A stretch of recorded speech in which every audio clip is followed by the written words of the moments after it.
Hello and welcome to this special episode of the Actual Magician's Bookshelf. Yes, I am an actual magician. In this new series, I'm going to be taking a look at occult magazines, occult fanzines and esoteric magazines through the 80s. Perhaps I'll also go a bit earlier, all the way back into the 20s and 30s, 1920s and 1930s. But today we are going to start the series with Chaos International number 1, which came out in 1986. This intersected with my own development as an occultist, as an esotericist. I was 20, in my 20s, just about 20, 20 when Chaos International first came out, but I was already practicing for many years, and as a result I have an article in Chaos International which I'd like to share with you, that very first one, because it was basically only people who were known in the scene at the time who were contacted and who were discussing producing a magazine for the emerging chaos movement. And this cross-references another magazine that I'll be looking at called The Lamp of Thoth, which was produced by the same people who produced these books here, which I'll also be talking about, which was The Sorcerer's Apprentice, run by Chris Bray in Leeds. And I did a lot of practical work with Chaos Magick at the time. I attended the first Chaos Symposium where various talks were given, and actually we were hosting Maggie Ingalls at the time and took her down to that event, and she was the proponent of Mart Magic. And there's a sort of intersection with the OTO, the Typhonian OTO at least, the works of Kenneth Grant and so on, which I'll be discussing in other videos on this channel. In the members only section of the channel, I'll also be using each magazine, taking a bit of practical material out of it and discussing that, teaching that within the members only section. So do join us. It's only about $4.99 a month, and I've already got a load of videos there, and I'm going to be working with the small community that we have in there on practical work based on decades of experience, based on decades of research, and actually being involved in occultism for the whole of my life. So I'm only teaching the things and sharing the things that I know work from practice, that I think are useful in the whole journey of Western esotericism, all the way to its most magical, mystical, and spiritual aspirations. So Chaos Magick has a part in that in terms of its work on belief change in particular. So without further ado then, let me just discuss a little bit about the early publications of Chaos Magick, and then we're going to go straight into the magazine and look at it article by article, even have a look at the adverts that are in it as well. I've got the full set of Chaos International because obviously I was involved at the time. It ran actually for a long time on and off. It faltered quite early on, and then it picked up, and then it faltered again.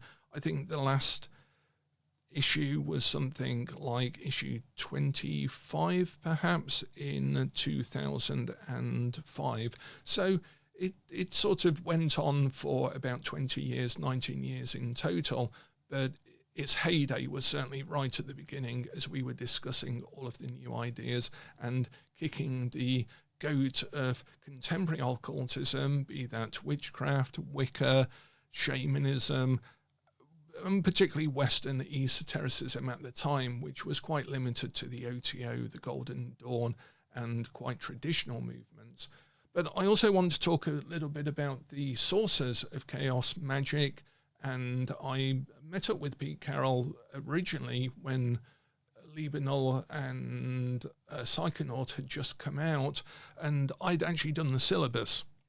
So I spent some time working. I still have my diary from that period that I took down with me to go and stay with Pete Carroll and discuss the emergence of Chaos Magick, what it meant, and how I could actually be involved in that. And I got involved in several different ways over the time, usually under a pseudonym, because I was working as a computer programmer and IT supervisor, I guess, as computers were being introduced, and I was working in a public organisation at the time. So my occult side was very, very hidden at the time, very secret at the time. So what do we have here? So we have Liber Null, I guess, is one of the more renowned. There are several versions of this that I have to hand, and it's basically a tribute to some extent to Austin Spare, the artist Austin Spare. So if you're getting involved in Chaos Magick and the history of Chaos Magick, then Austin Spare is a go-to for original sources in it. But Liber Null was quite interesting because it basically tried to be a synthesis and also a breakout from all of the other streams, I guess, of esotericism at the time. I don't know if this one still has my, yes it does, Bow Repair Nexus on loan from Mark Green. That was my pre-married name. And Bow Repair Nexus, Bow Repair is the Latin for the place that I was living at the time, Belper in Derbyshire. And Bow Repair meant beautiful retreat, which it certainly was. And it was because some of the kings used to come up and have their hunting lodges in Belper to go into the dales for usually stag hunting and deer hunting, I think. And Bow Repair was the name that we had for our magical group within what we called the Illuminated Congregation of Melchizedek, or the Mart Network, as we then moved into Mart Magic, cross-referencing it with Chaos Magick, Golden Dawn Magic, Shamanism, witchcraft. We were there at the very beginning of all of this, developing all of that type of thing together. And there's a good publisher's note. This was published by Chris Bray and the Sorcerer's Apprentice, so hence all of the pages have come out. It's been used an awful lot. And so it again, it's a knowing synthesis of occult teachings at the time, but then it develops it in particular into state changes. So there are things like edgy things like drawing blood from your right shoulder to draw the sigil of Mars. Again, a like-for-like representation of Austin Spare's development of the Kia, or the self, through the animal states. Liberation, breaking image, iconoclasm, heresy, sacrilege. All of these terms were bandied around at the time. Liber Nox, the black magic, and the black magic was seen as being a breakout from traditional structures, traditional beliefs, and so forth. And so there was an awful lot in this. There were things from Austin Spare, the language of the alphabet of desire, sex magic, random beliefs, which is obviously taken from the Dice Man, which I've spoken about before in previous videos. I practiced this for a little while. The alphabet of desire in more detail, and a structural, this shall be my Kabbalah, but then breaking Kabbalah down into very simple English keywords and relating them a little bit to Austin Spare's work, I guess, with the Kia, perception and will, which again I was really into at the time in terms of seeing state change and structural work as well. I'm always, those who follow the channel know, very comfortable. I love structural type things, and particularly Kabbalah as a structural thing, hierarchical things in its natural sense of hierarchy, being able to just organize things in some sort of framework. And despite Chaos Magick being an anti-framework model. It was actually at heart a very, very solid structural framework model.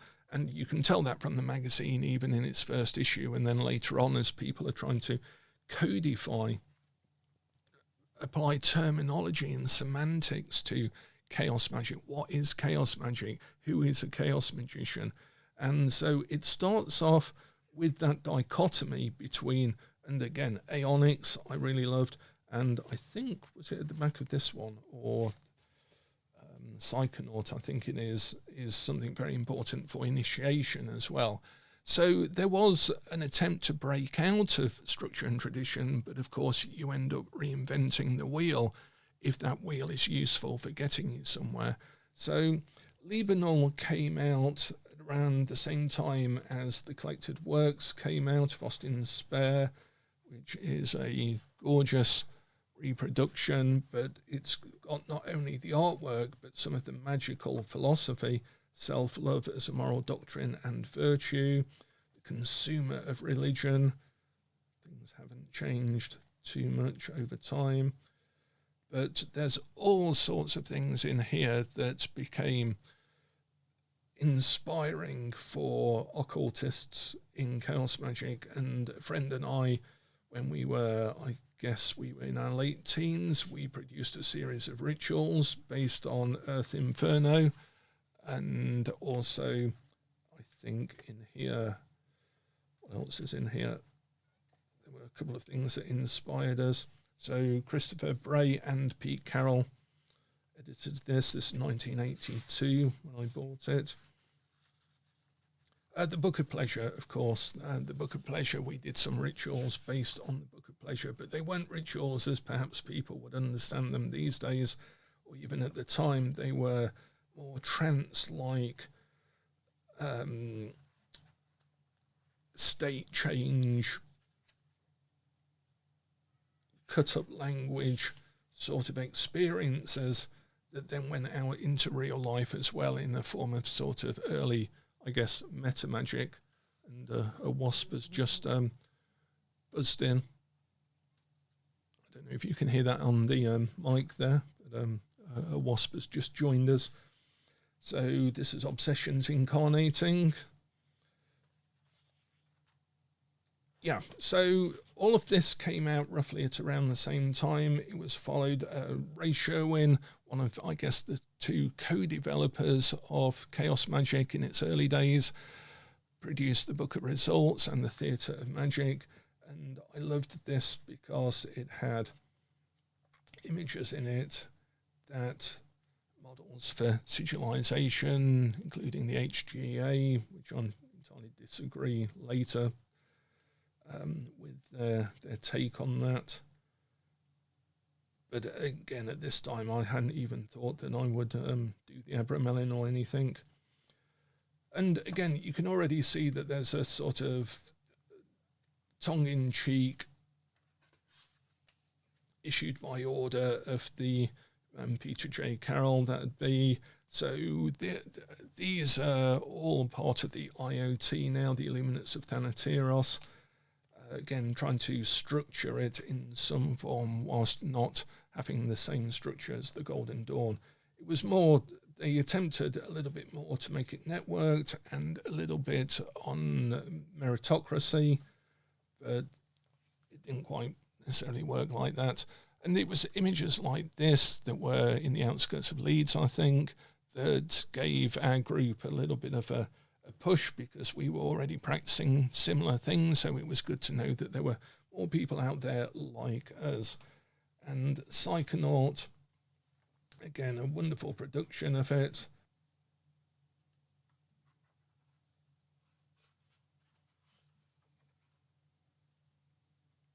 And again, I loved Chaos Magick in its original form because it concentrated on levels of consciousness and initiation.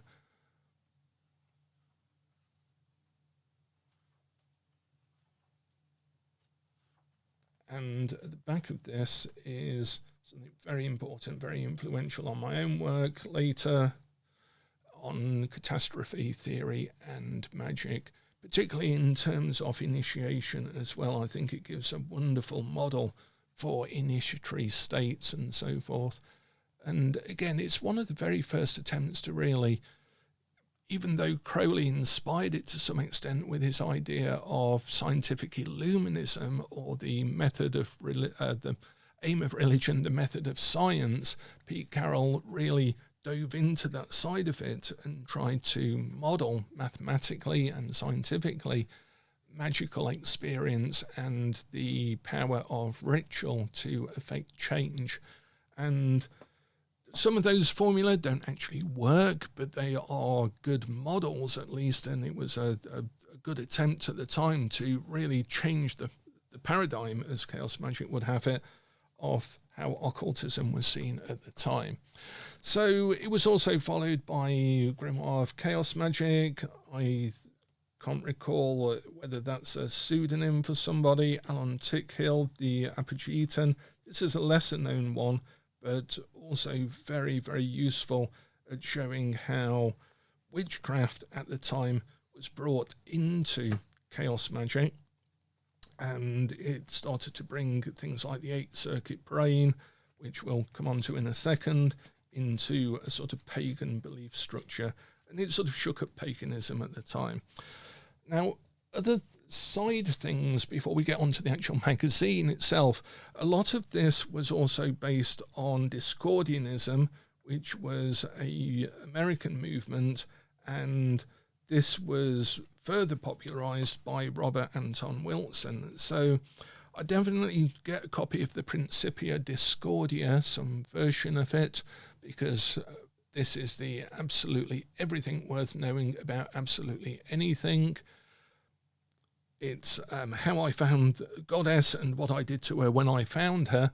It's a breakthrough in really working with your own belief structure and so forth.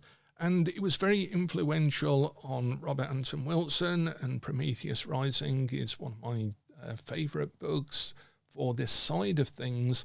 And then from Robert Anton Wilson's work, it then finds its way into the Apogeton, into Liber Null, into Chaos Magick itself.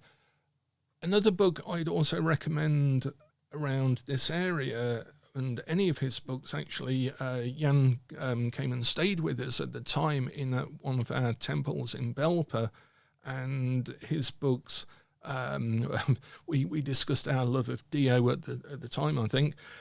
His books are very honest, very authentic, very useful, and he was part of the shamanic side, a very natural form of shamanism that was brought into, certainly in our work at Debo Repair Nexus in ICOM at the time. This was quite influential on that side of things. I don't know how much it made its way into the rest of Chaos Magick, but yeah, this book is really a very, very good book. He someone who really practiced what he preaches and walked the talk with things, certainly when I met him. So, and then another book, just to go alongside, is part of the Falcon Press series that, again, was very influential on my own work back in the day. Things like Dream Illuminati, all of the Cosmic Trigger books, all sorts of books. And we've got, I will do another video at some point on all of the later books on Chaos Magick, which vary in their approach and development of the sort of original thrust, which is what really we're going to talk about today. So, Undoing Yourself with Energized Meditation. This is a nice, interesting, fun book as well. It's very easy to read. It's very tongue-in-cheek. It's full of just random stuff, and it's quite sort of provocative in that way. So let us then take a look at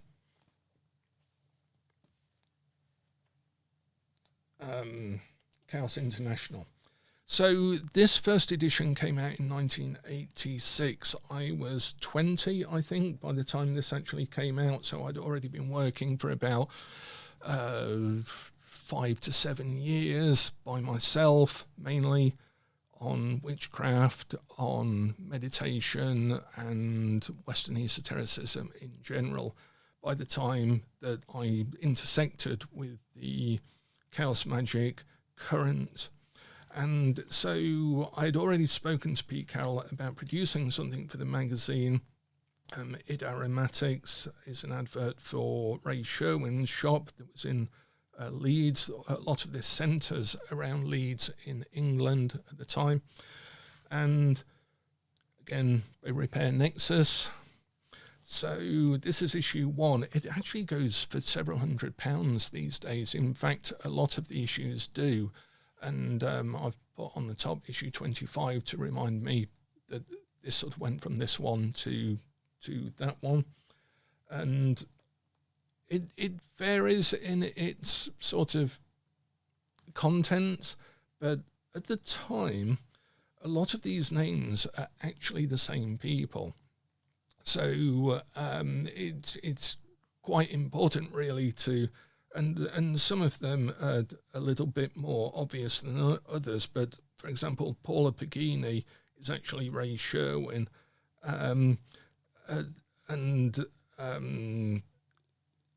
So Freighter WHH is actually me, and the reason I chose that name is it's William Hope Hodgson, who was one of my favourite authors at the time, and his House on the Borderland was very influential on my sort of meditation dream work. It's very Call of Cthulhu parallel, really. And I wanted not to choose a name, a magical name in the traditional way of doing it by having some fancy Latin title, but I wanted to show my allegiance to Chaos Magick by doing something very different to my other work, and so I chose the name of my favourite author, W.H. Hodgson, and it's called Computers in Chaosium. And at the time, I had been discussing with Pete Carroll about producing something for the Chaos Sphere, the Chaos Chamber as it was then produced, a soundtrack pathworking for manipulative magics, £6 available from Chaos International. And that was a cassette tape with a sort of guided meditation on it. You can already see as well Pete Carroll talking about where do we go from here, because by the time this magazine had actually come out, we were already developing Chaos Magick and practicing it, and it was going all sorts of directions very, very rapidly.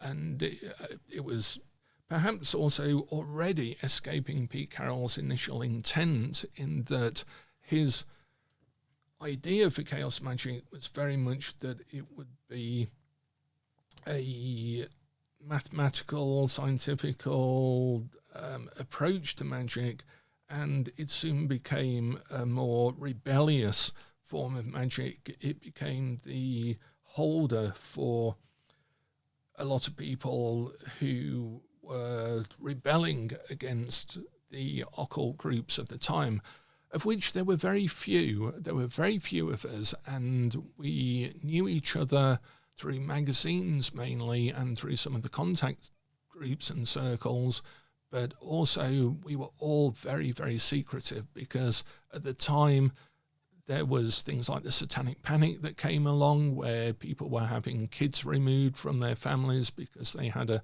statuette of Lilith or something along those lines.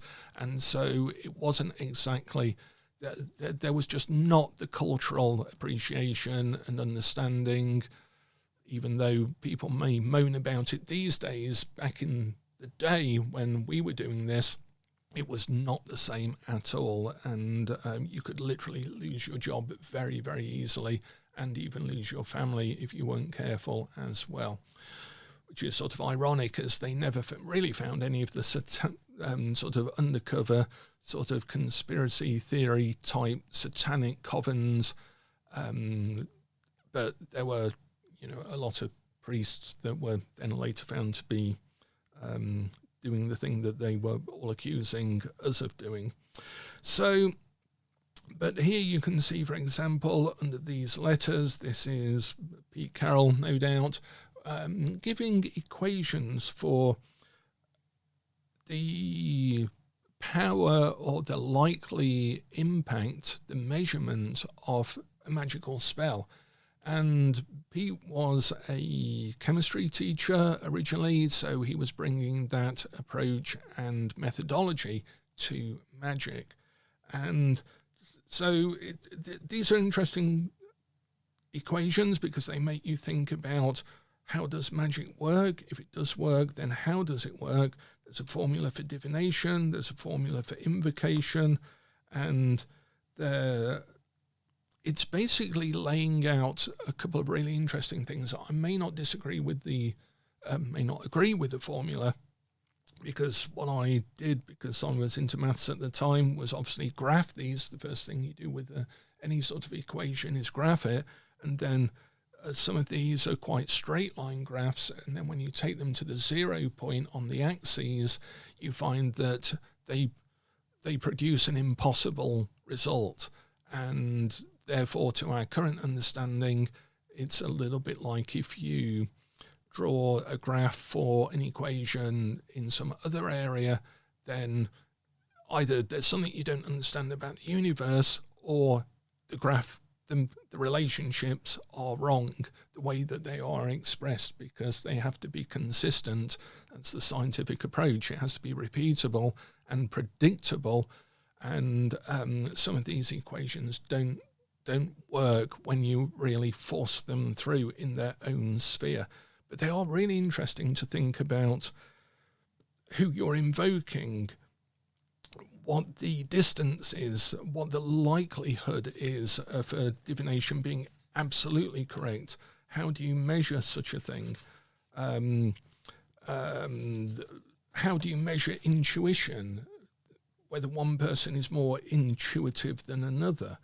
What is the channel through which the person perceives, and how does that relate to the divined answer, and so forth. And this is by J.A. Brown, who I'm pretty sure was Pete Carroll. So because there were so few of us, everyone was sort of writing. Phil Hine, who was very much involved in all of this. Endless Rest, Inscrutable Suspense is an acronym for ERIS, which we go back to the Principia Discordia and Robert Anton Wilson's work, who popularized the goddess Eris as the goddess of chaos. So let's take a look through some of these things, shall we? So produced at the Hermitage, East Morton. So all of this is like the Midlands, East Midlands, I guess, of the UK. A lot of this circle, I think I was quite, in a sense, a white sheep in the flock, because I had a quite boring, mundane, upstanding citizen type job, whereas a lot of the people involved were either unemployed, or they were working part-time work, or they were trying to make a living in a very difficult area. So that was partly why I needed quite a bit of a pseudonym at the time. So we have the editorial, which lays out the response of Chaos Magick received over the past 10 years. In its wake, various attempts at commercialization from individuals and companies outside the loose structure of magicians working the chaos current. So publications have been advertised as being dark and demonic rather than pragmatic and evolutionary. Now that's really important. I think that sort of summarizes what I've been saying, that it was starting to go, when I attended the very first Chaos Symposium in Leeds, it was very much that, again, I stuck out like a sore thumb because I think I went in a linen suit and everyone else looked as if they'd come out of a sort of Sisters of the Damned or some goth group concert. There was very much a prevalence of leather jackets, black T-shirts with sigils on them, or band names on them, long hair, and it was generally attracting the rebellious crowd. And a lot of them were taking it more as the rebellion against the tweed-jacketed Freemasons and Golden Dawn people that they perceived, or the witchcraft covens that were very, very choosy, very picky about who they let in because of the risks and dangers of practicing witchcraft at the time. And yeah, maybe there was some cliques, that's almost certain, but this was an out-and-out rebellion, and it found a lightning rod in Chaos Magick. But as Pete Carroll said, something along the lines of, he couldn't have called it fluid dynamics mathematical equation magic. Chaos Magick was a lot more catchier, and so it went away from the maths and science approach and far more into the rebellious approach. So the Horns of Heresy, Ray Sherwin, immediately talking about the anti-establishment nature of magical practice, and to some extent it's an attack on the Christian church, a marvellous model of this kind of idiocy, and the alternative of switching some of these 5 points about education, magical techniques, the true will, here on its head. So he's sort of identifying 5 particular aspects of the establishment and then turning them on its head and talking about how that will fit into Chaos Magick. This is an illustration by Austin Spare. And then Paula Pagini, again, Ray Sherwin. There were so few people involved in this that, and again, it sort of then spreads out and there are more voices being heard in later magazines, but by the time we get to issue 25, it's back again to just a few people. It's just the way of magazines. It's not something unique to Chaos Magick. It's just the way of magazines that you have to start off with a few people writing under a load of pseudonyms, and usually it goes through an up and down phase like a catastrophe cusp, and then it folds in on itself when it's served its purpose, and then it sort of peters out back almost to the beginning with a few people writing some almost derivative articles or some retrospective articles, which we can actually see in Chaos International number 25, and it completes the cycle. So the Caltrop of Chaos, again, we're looking at a model for doing magical work that is trying to differ from the magical circle by calling it a Caltrop of Chaos and to some extent reinventing the wheel, but in a slightly more different way. And these particular pieces of artwork I really loved. They're far more Call of Cthulhu inspired, H.P. Lovecraft style. Magical Aeonics was again really interesting, Dave Lee's work here, and this is looking at a sort of history of magical traditions and techniques and how they all fit together. You can bet that I used this as a diagram to actually go and study each of these things, join the OTO and so forth, do Golden Dawn Magic. I later I actually applied for the Society of Inner Light and SOL and some of the Dion Fortune groups, but their work was, I think, because I was so much into Aleister Crowley's work, a lot of the groups were very, very cliquey and to some extent still are, and had a total misunderstanding of other people's work, so they tended to keep much to themselves, so it was very difficult to get involved in some of these things. It took me a lot of time sometimes to go through various letters and application processes and so on to get involved in some of these groups. So this again is talking about the sort of change of approach to magic and the concerns of magic, that nowadays there are things to do with visions, extraterrestrials and time travel, which became very much a part of March magic, looking at how time works, and the fact that obviously there are symbols that reoccur over vast aeons, but there are also big differences in the way we see things, and that is down to cultural belief, and that is one of the circuits of the brain that actually Robert Anton Wilson looks at in Prometheus Rising. Also, I think that work comes originally from Timothy Leary, so we have him to owe for that sort of model. Then Phil Hines' writing here is more of a Q&A session, talking about Irisianism, the goddess Iris, and so forth. He was quite attracted to that sort of Discordian ideal, and brought in Iris into his own work that was already a sort of urban shamanism and so forth.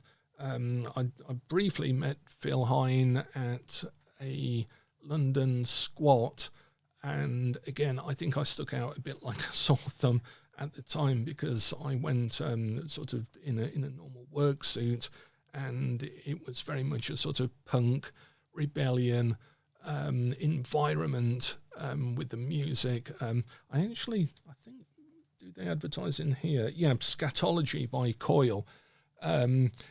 It's the sort of noise that people would find, my parents certainly found very objectionable, but I immediately went out and bought the album Scatology by Coil. I think I had to order it to our local record shop in Derby because they'd never heard of Coil. And obviously it was quite rebellious music, and I was trying to square a massive great magical triangle or magical circle, or maybe turn it into some hypercube, by being into everything always all at once at the time. So they were reproducing some of Crowley's work at the time to earn a bit more money. I think Phil Hine had one of the early desktop publishing systems on his computer, and so quite often we actually started to produce our own magazines. I started to produce one at the time called Meridian, that was the journal of our group, the Illuminated Congregation of Melchizedek, ICOM, and that was produced on an Amiga with a colour dot matrix printer. So it might have been the first ever colour occult magazine produced. I've no idea. But poems, spirits and their training, and again, people are looking at this. This is another Austin Spare illustration. People are looking at this through a very postmodern or reinvention of things, with a nod to Crowley, a nod to the Golden Dawn, nod to John Dee and so forth, but then giving a more psychological, I guess, point of view on it.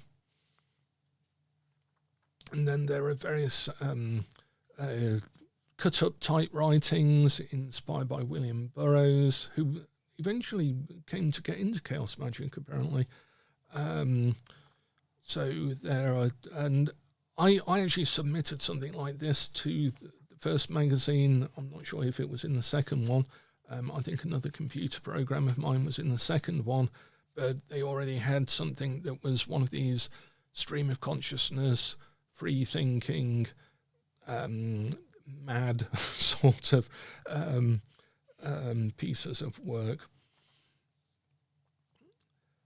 they were poking fun as well from a sort of Midlands point of view at some of the establishment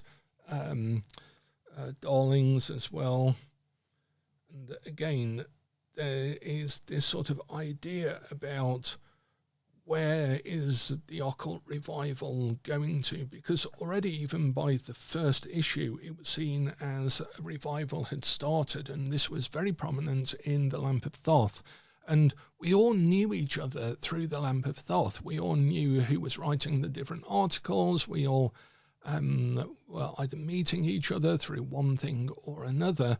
And so we knew that there was something abroad, I guess, in Chaos Magick, but it was wider than that. It always is wider than that. There was a new, in the sort of late 70s, early 80s, there was a churning over of the whole esoteric scene, and that was partly to do with the fact that we could now produce magazines more easily.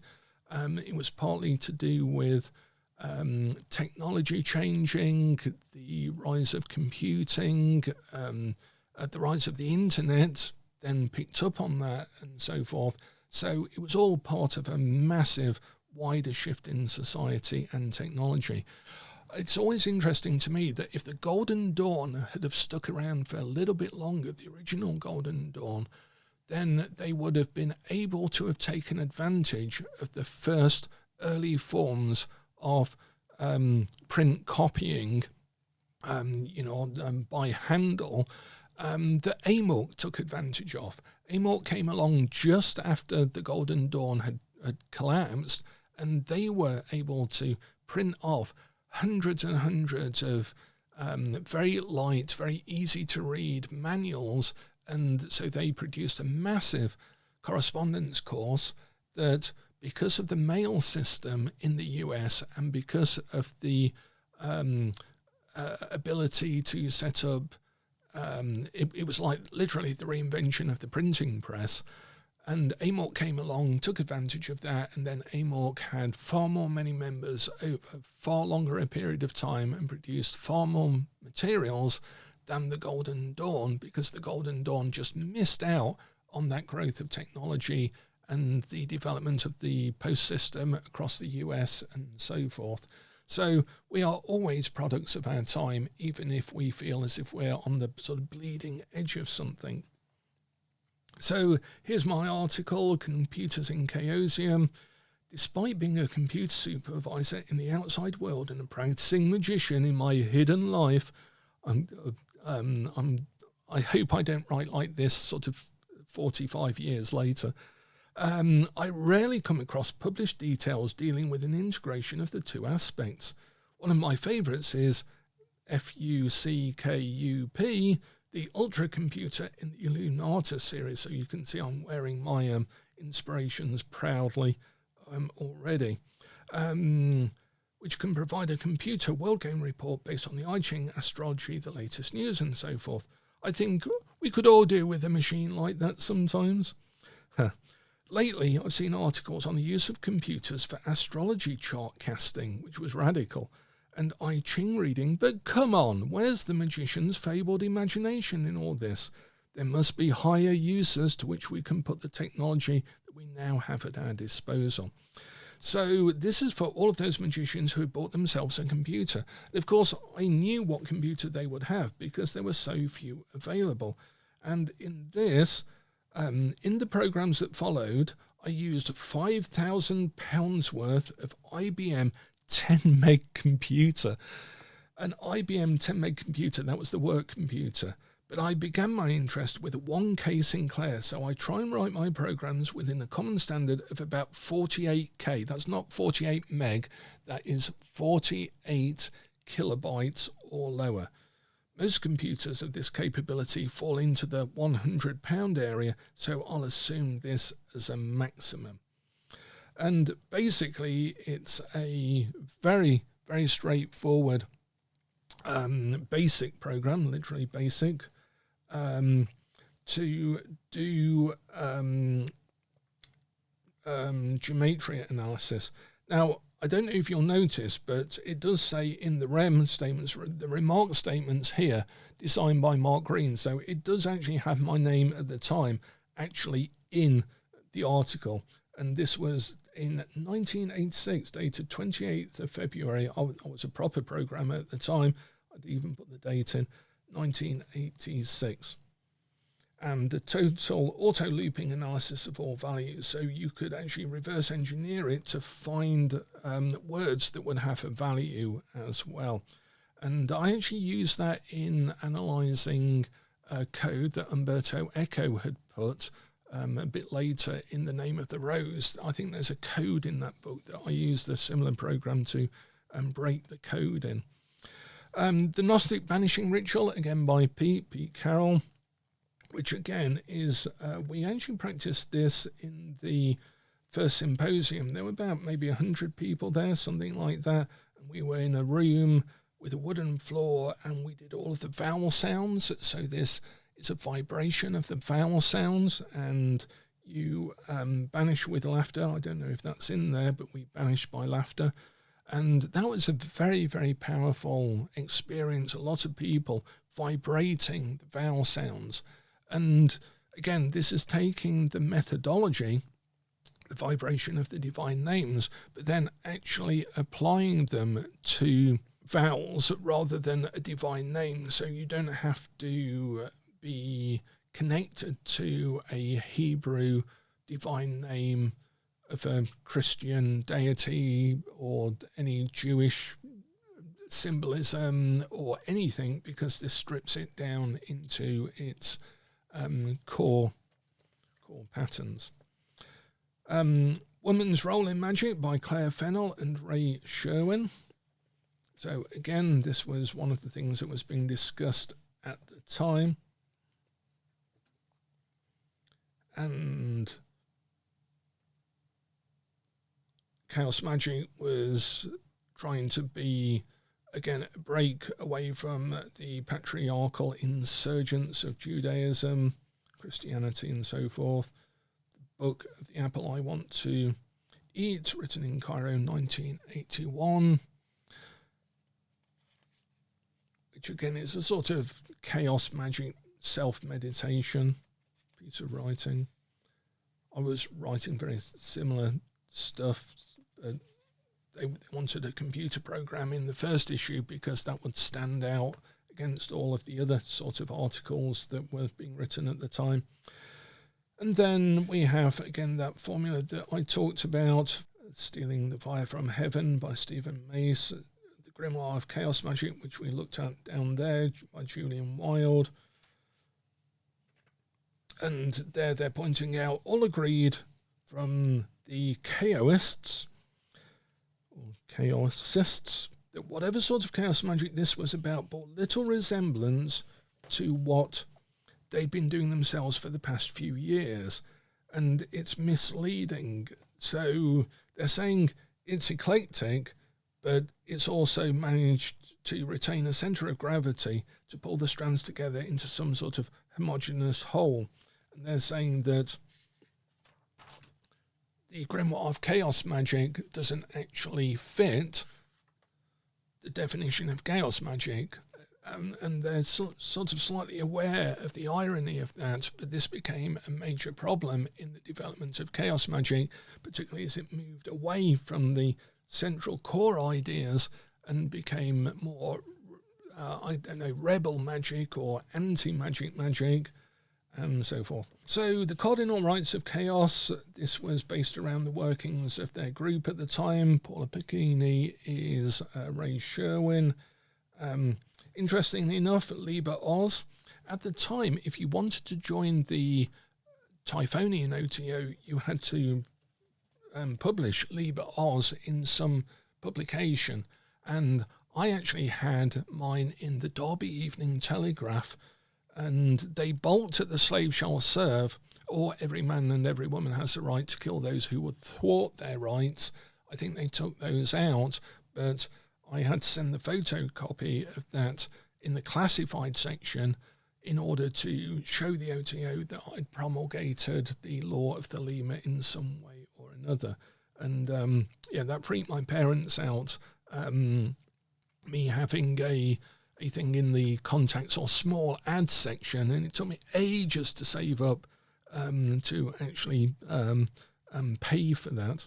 So then there are, again, this is basically pre-internet how we got to know each other. I would always write to like literally everyone in the contacts and the small ads section. Anyone who wanted to write or wanted to contact other people, I wrote to them, and I've got folders and folders full of correspondence. So the Darth Papers in Stoke-on-Trent, the Order of the Serpent, I actually was involved with the Order of the Serpent for a while, and that was 95 pence for an issue. And the Darth Papers also produced some training tapes. And we have Black Moon Publishing, that's Maggie and the Bait Cabal, Mark Cabal, and they produce some really nice magazines as well for Mark Magick. And again, I contacted them, and I've got copies of that magazine that we'll take a look at as well. Starfire,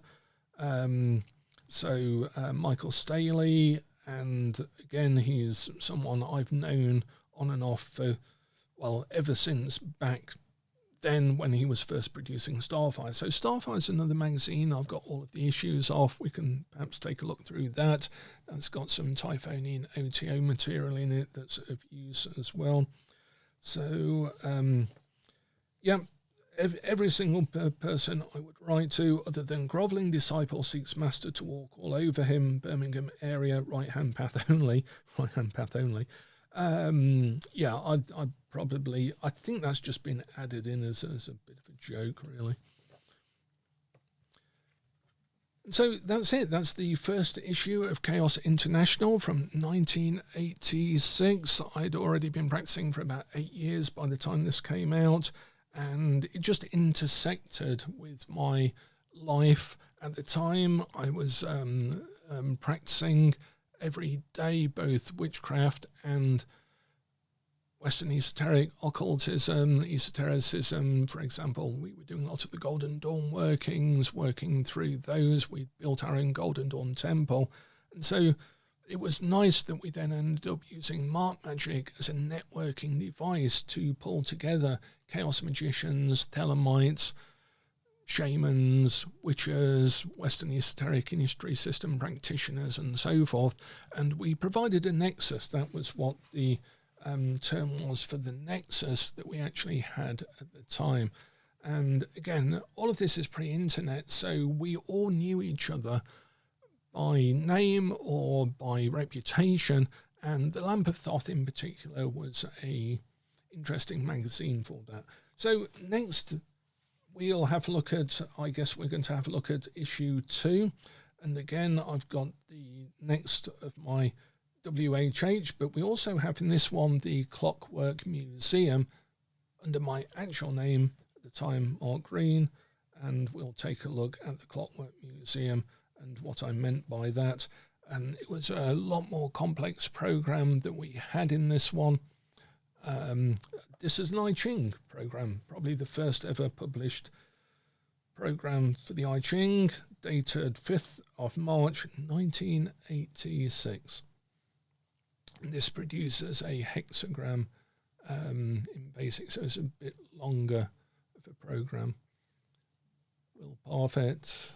So again, we all sort of knew each other by name at least back in the day, and so I'd like to talk about how occultism was developing through magazines, and I think that's a useful way of doing it. I was inspired to do this by a channel that produces videos on old gaming magazines like The Beholder and